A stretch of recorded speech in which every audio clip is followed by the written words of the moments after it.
Item ಯಾವುದೇ ಇರಲಿ try ಮಾಡಿ ಆಚಿ ಚಿಕನ್ ಮಸಾಲಾ. ಆಚಿ ಚಿಕನ್ ಮಸಾಲಾ.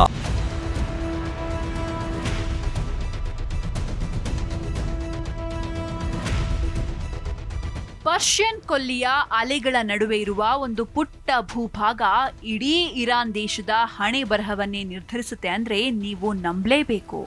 ಅದೇ ಈ ಖಾರ್ಗ್ ದ್ವೀಪ.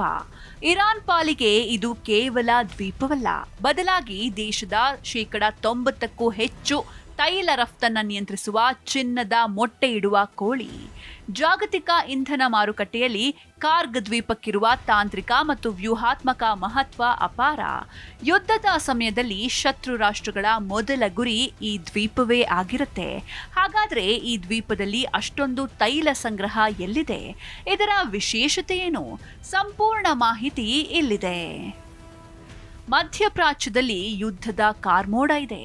ಈ ಸಂದರ್ಭದಲ್ಲಿ ಖಾರ್ಗ್ ದ್ವೀಪ ಎಂಬ ಹೆಸರು ಜಾಗತಿಕ ಮಟ್ಟದಲ್ಲಿ ಭಾರೀ ಚರ್ಚೆಗೆ ಕಾರಣವಾಗಿದೆ.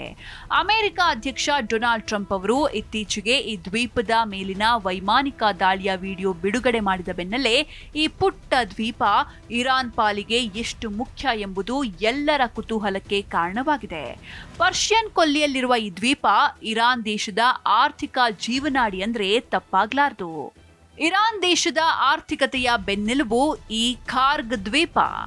ಹೌದು, ಇರಾನ್ ದೇಶದ ಒಟ್ಟು ಕಚ್ಚಾ ತೈಲ ರಫ್ತಿನ ಸುಮಾರು 90-95% ಭಾಗವು ಈ ಖಾರ್ಗ್ ದ್ವೀಪದ ಮೂಲಕವೇ ಜಗತ್ತಿನಾದ್ಯಂತ ಸಂಚರಿಸುತ್ತೆ. ಕೇವಲ 8 ಕಿಲೋಮೀಟರ್ ಉದ್ದ ಮತ್ತು 5 ಕಿಲೋಮೀಟರ್ ಅಗಲ ಇರೋ ಈ ದ್ವೀಪವು ಇಡೀ ದೇಶದ ಆದಾಯದ ಮೂಲವನ್ನ ನಿರ್ಧರಿಸುತ್ತೆ. ಇರಾನ್ ಸರ್ಕಾರದ ಬೊಕ್ಕಸಕ್ಕೆ ಬರುವ ಹಣದ ಬಹುಪಾಲು ಈ ದ್ವೀಪದಲ್ಲಿ ನಡೆಯುವ ತೈಲ ವಹಿವಾಟಿನಿಂದಲೇ ಬರುತ್ತೆ. ಹೀಗಾಗಿಯೇ ಈ ದ್ವೀಪಕ್ಕೆ ಯಾವುದೇ ಸಣ್ಣ ಹಾನಿಯಾದ್ರೂ ಅದು ಇರಾನ್ ಆರ್ಥಿಕತೆಯನ್ನ ಪಾತಾಳಕ್ಕೆ ತಳ್ಳುವ ಶಕ್ತಿ ಹೊಂದಿದೆ. ಖಾರ್ಗ್ ದ್ವೀಪದ ಭೌಗೋಳಿಕ ವೈಶಿಷ್ಟ್ಯತೆ ಏನು? ಇರಾನ್ ದೇಶದ ಮುಖ್ಯ ಭೂಭಾಗದ ಬಂದರುಗಳಿಗಿಂತ ಈ ದ್ವೀಪ ವಿಭಿನ್ನವಾಗಿದೆ. ಇರಾನ್ನ ಕರಾವಳಿ ಪ್ರದೇಶದ ನೀರು ಅಷ್ಟು ಆಳವಾಗಿಲ್ಲದ ಕಾರಣ ದೊಡ್ಡ ತೈಲ ಟ್ಯಾಂಕರ್ಗಳು ಅಲ್ಲಿಗೆ ಬರೋದು ಅಸಾಧ್ಯ. ಆದರೆ ಖಾರ್ಗ್ ದ್ವೀಪದ ಸುತ್ತಲಿನ ಸಮುದ್ರ ವಿಶ್ವದ ಅತಿ ದೊಡ್ಡ ತೈಲ ನೌಕೆಗಳು ಬಂದು ನಿಲ್ಲುವಷ್ಟು ಆಳವಾಗಿದೆ. ಈ ನೈಸರ್ಗಿಕ ವರದಾನವೇ ಇರಾನ್ ತನ್ನ ಪ್ರಮುಖ ತೈಲ ರಫ್ತು ಕೇಂದ್ರವನ್ನ ಇಲ್ಲಿ ಅಭಿವೃದ್ಧಿಪಡಿಸಲು ಕಾರಣವಾಯಿತು. ಇದು ಇರಾನಿನ ಬುಷೆಹರ್ ನಗರದಿಂದ ಸುಮಾರು 55 ಕಿಲೋಮೀಟರ್ ದೂರದಲ್ಲಿದೆ. ಬೃಹತ್ ತೈಲ ಸಂಗ್ರಹ ಮತ್ತು ರಫ್ತು ಸಾಮರ್ಥ್ಯ. ಖಾರ್ಗ್ ದ್ವೀಪ ಕೇವಲ ರಫ್ತು ಕೇಂದ್ರ ಮಾತ್ರವಲ್ಲ, ಇದು ಬೃಹತ್ ತೈಲ ಸಂಗ್ರಹಣಾ ಹಬ್ ಕೂಡ ಹೌದು. ಇಲ್ಲಿನ ಟ್ಯಾಂಕರ್ಗಳಲ್ಲಿ ಒಮ್ಮೆಗೆ ಸುಮಾರು 28-30 ಮಿಲಿಯನ್ ಬ್ಯಾರೆಲ್ ಕಚ್ಚಾ ತೈಲವನ್ನ ಸಂಗ್ರಹಿಸಿಡಬಹುದು. ಅಂತಾರಾಷ್ಟ್ರೀಯ ಮಾರುಕಟ್ಟೆಯಲ್ಲಿ ಬೇಡಿಕೆಗೆ ಅನುಗುಣವಾಗಿ ತೈಲ ಪೂರೈಸಲು ಈ ಸಂಗ್ರಹ ಸಹಾಯ ಮಾಡುತ್ತೆ. ಈ ದ್ವೀಪದ ಮೂಲಸೌಕರ್ಯ ಎಷ್ಟು ಬಲಿಷ್ಠವಾಗಿದೆ ಅಂದ್ರೆ ಇಲ್ಲಿ ದಿನಕ್ಕೆ ಸುಮಾರು 7 ಮಿಲಿಯನ್ ಬ್ಯಾರೆಲ್ಗಳಷ್ಟು ತೈಲವನ್ನ ರಫ್ತು ಮಾಡುವ ಸಾಮರ್ಥ್ಯ ಇದೆ. ಪೈಪ್ಲೈನ್ ಜಾಲದ ಮೂಲಕ ಸಂಪರ್ಕ. ಇರಾನ್ನ ಭೂಭಾಗದಲ್ಲಿರುವ ಅಹ್ವಾಜ್, ಮರೂನ್ ಮತ್ತು ಗತ್ಸರನ್ನಂತಹ ಪ್ರಮುಖ ತೈಲ ಕ್ಷೇತ್ರಗಳು ಬೃಹತ್ ಪೈಪ್ಲೈನ್ಗಳ ಮೂಲಕ ಖಾರ್ಗ್ ದ್ವೀಪಕ್ಕೆ ಸಂಪರ್ಕ ಹೊಂದಿದೆ. ಅಷ್ಟೇ ಅಲ್ಲದೆ ಸಮುದ್ರದೊಳಗಿರುವ ಅಬುಜರ್ ಮತ್ತು ಫೊರೌಜನ್ನಂತಹ ತೈಲ ಕ್ಷೇತ್ರಗಳಿಂದಲೂ ಜಲಾಂತರ್ಗಾಮಿ ಪೈಪ್ಲೈನ್ಗಳ ಮೂಲಕ ಇಲ್ಲಿಗೆ ತೈಲ ಹರಿದು ಬರುತ್ತೆ. ಹೀಗೆ ಎಲ್ಲಾ ಕಡೆಯಿಂದ ಬರುವ ತೈಲವು ಈ ದ್ವೀಪದ ಮೂಲಕವೇ ಹೊರ ದೇಶಗಳಿಗೆ ಸಾಗಣೆಯಾಗುತ್ತೆ. ಖಾರ್ಗ್ ದ್ವೀಪದ ಕುತೂಹಲಕಾರಿ ಇತಿಹಾಸ.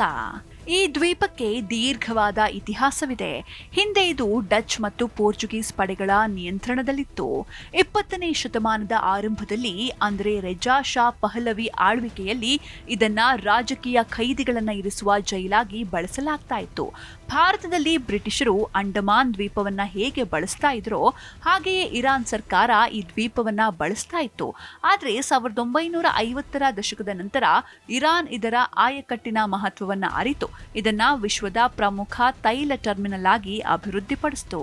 ಪರ್ಷಿಯನ್ ಕೊಲ್ಲಿ ಅಂದ್ರೆ ಪರ್ಷಿಯನ್ ಗಲ್ಫ್ ಅಲೆಗಳ ನಡುವೆ ಇರುವ ಒಂದು ಪುಟ್ಟ ಭೂಭಾಗ ಇಡೀ ಇರಾನ್ ದೇಶದ ಹಣೆ ಬರಹವನ್ನೇ ನಿರ್ಧರಿಸುತ್ತೆ ಅಂದ್ರೆ ನೀವು ನಂಬಲೇಬೇಕು. ಅದೇ ಈ ಖಾರ್ಗ್ ದ್ವೀಪ. ಇರಾನ್ ಪಾಲಿಗೆ ಇದು ಕೇವಲ ದ್ವೀಪವಲ್ಲ, ಬದಲಾಗಿ ದೇಶದ 90%ಕ್ಕೂ ಹೆಚ್ಚು ತೈಲ ರಫ್ತನ್ನು ನಿಯಂತ್ರಿಸುವ ಚಿನ್ನದ ಮೊಟ್ಟೆ ಇಡುವ ಕೋಳಿ. ಜಾಗತಿಕ ಇಂಧನ ಮಾರುಕಟ್ಟೆಯಲ್ಲಿ ಖಾರ್ಗ್ ದ್ವೀಪಕ್ಕೆ ಇರುವ ತಾಂತ್ರಿಕ ಮತ್ತು ವ್ಯೂಹಾತ್ಮಕ ಮಹತ್ವ ಅಪಾರ.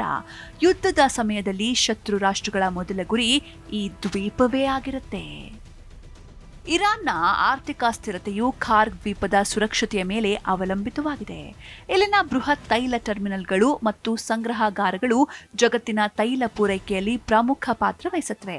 ಈ ದ್ವೀಪಕ್ಕೆ ಅಲ್ಪ ಹಾನಿಯಾದರೂ ಜಾಗತಿಕ ತೈಲ ಬೆಲೆಯಲ್ಲಿ ಭಾರೀ ಏರಿಳಿತ ಉಂಟಾಗೋದು ಖಚಿತ. ಹೀಗಾಗಿಯೇ ಇರಾನ್ ಈ ದ್ವೀಪವನ್ನ ತನ್ನ ಅತ್ಯಂತ ರಕ್ಷಿತ ಪ್ರದೇಶವನ್ನಾಗಿ ಇರಿಸಿಕೊಂಡಿದೆ. ಇತಿಹಾಸ ಮತ್ತು ವರ್ತಮಾನದ ದೃಷ್ಟಿಯಿಂದ ಖಾರ್ಗ್ ದ್ವೀಪ ಕೇವಲ ಒಂದು ನೆಲವಲ್ಲ, ಅದು ಇರಾನ್ನ ಅಸ್ತಿತ್ವದ ಶಕ್ತಿ.